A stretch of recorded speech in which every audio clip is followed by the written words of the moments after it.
एडियन से मैं हूं आकाश त्यासी।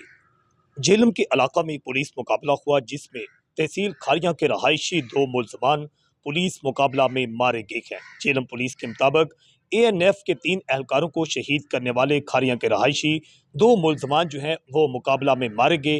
पुलिस हिरासत में उन्हें पार कर दिया गया। DPO झेलम के मुताबिक उनका कहना है कि गिरफ्तार मुलजमान जिनमें सैयद बिलाल हैदर सकना जंड गुलियाना और सैयद कासिम शाह सकना काजियां अमाम शाह लाला मूसा को रिकवरी के लिए ले जाया जा रहा था कि गांव मतियाल के इलाका में मुलजमान के साथियों ने पुलिस पार्टी पर हमला कर दिया। हमले में जेर हिरासत दोनों मुलजमान मारे गए। 2 पुलिस एहलकार भी जख्मी हुए, ये कहना है झेलम पुलिस का।